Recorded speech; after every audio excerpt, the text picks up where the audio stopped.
Hello class, I am Sandeep your physics teacher.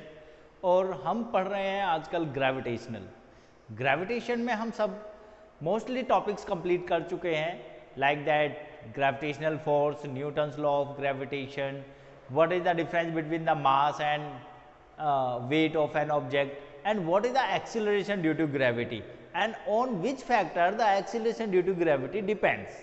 ठीक है, यानी कि ग्रेविटी या फिर एक्सीलरेशन ड्यू टू ग्रेविटी किन किन चीज़ों पे डिपेंड करती है वो भी हम पढ़ चुके हैं।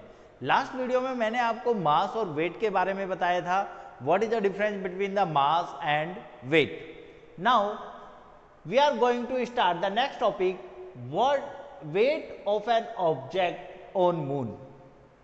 मून पर ऑब्जेक्ट का वेट क्या होगा, या मून पर ऑब्जेक्ट का वेट क्या होगा। सपोज कीजिए आपका वेट 60 kg है, राइट। तो आप अगर मून पे जाएंगे तो क्या आपका वेट वहां पर 60 kg होगा या फिर कुछ चेंज होगा, और अगर चेंज होगा तो फिर कितना चेंज होगा, हम उसके बारे में आज डिस्कस करेंगे। क्लियर। तो लास्ट टाइम मैंने आपको वेट बताया था।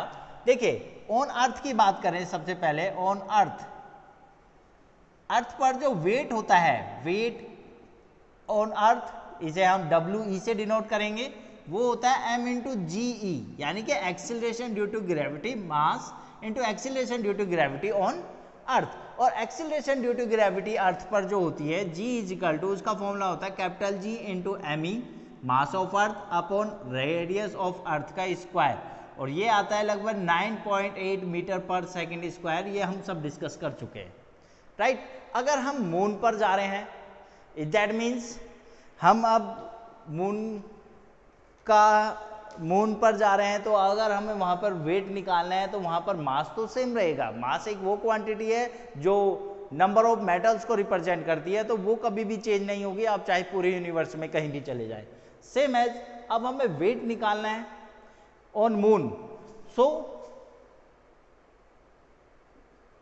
वेट ऑन मून, तो मून पर जो वेट होगा that was WM is equal to mass into acceleration due to gravity on moon.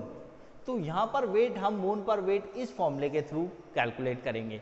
अब मास तो सेम है, acceleration due to gravity change है या नहीं है। तो मून पर एक्सीलरेशन ड्यू टू ग्रेविटी के लिए अगर हम फॉर्मूला यूज करें, तो acceleration due to gravity on moon यानी कि GM is equal to capital G, gravitational constant तो सेम रहेगा, into mass of moon upon radius of moon का स्क्वायर। क्लियर। जैसे कि हमने अर्थ के लिए लिया था, सेम एज हम किसके लिए लेंगे, मून के लिए।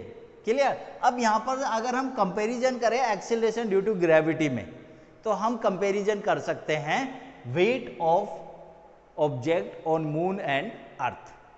क्लियर। सो अब नाउ अगर हम यहां पर acceleration due to gravity on moon upon acceleration due to gravity on earth, इनको डिवाइड करें, कंपैरिजन कैसे करेंगे, हम इनको डिवाइड करके देखते हैं कि इनका रेशियो क्या आता है।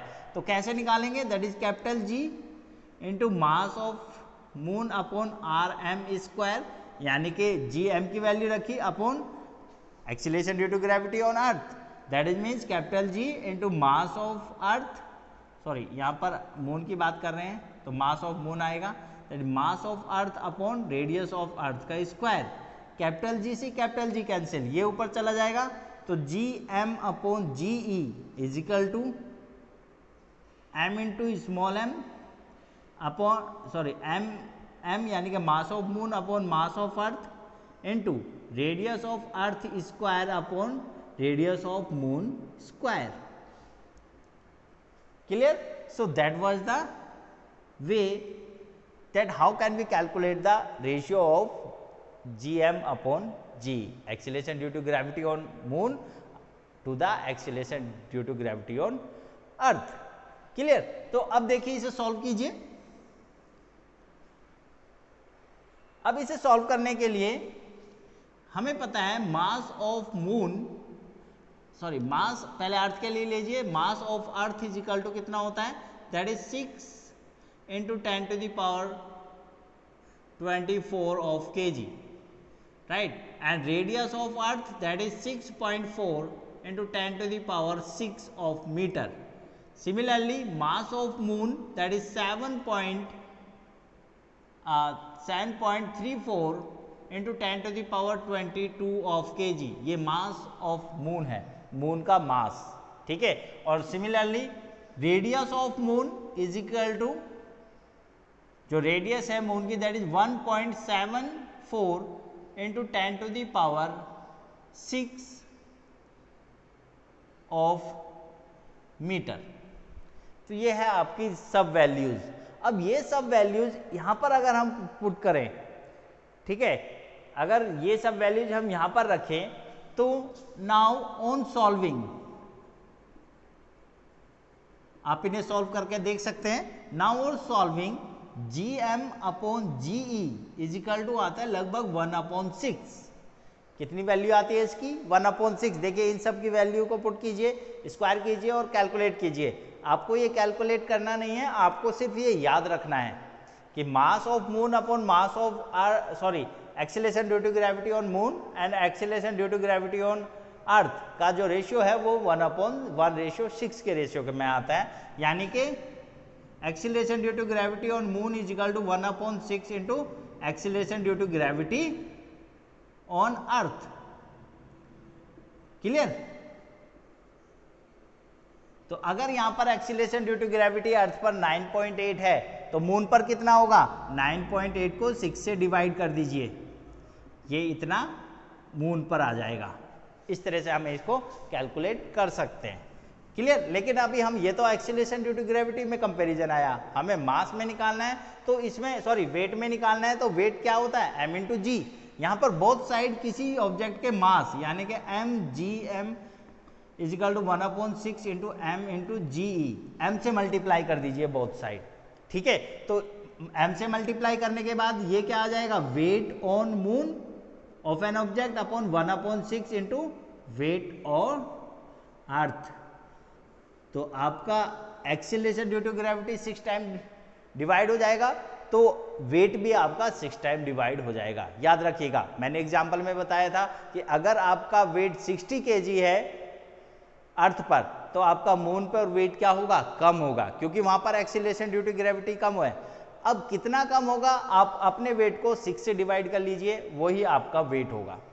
ठीक है, मून पर वेट कम होता है, इज दैट मीन्स जब वहां पर चलते हैं, ठीक है, तो हम जो चलने के लिए नॉर्मली जो फोर्स यहां पर लगाते हैं अर्थ पर अपने फीट से, अपने पैरों से, तो हम नॉर्मली चल पाते हैं. लेकिन अगर हम इतना ही फोर्स मून पर चलने के लिए लगाए तो वहां वेट कम होने की वजह से हमें जो रिएक्शन फोर्स है वो ज्यादा मिलता है.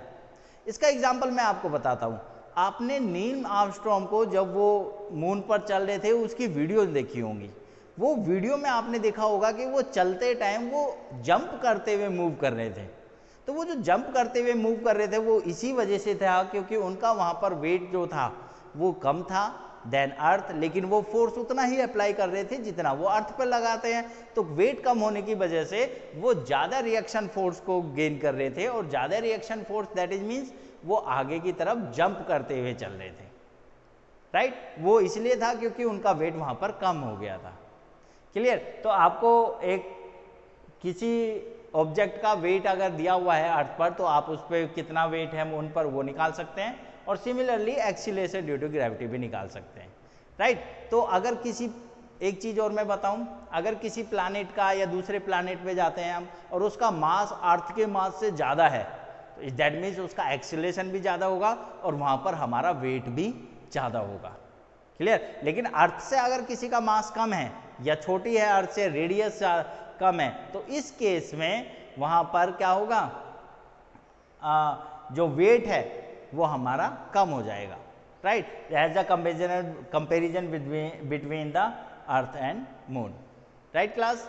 सो आप इस टॉपिक को कंप्लीट कीजिए और इससे रिलेटेड जितने भी क्वेश्चंस हैं आप सॉल्व कीजिए, और अगर कोई भी आपको इस टॉपिक से या इस टॉपिक से रिलेटेड किसी क्वेश्चन में प्रॉब्लम आती है तो आप मुझसे जरूर डिस्कस कीजिएगा.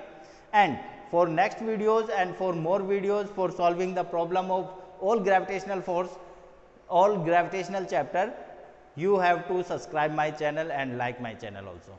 Thank you.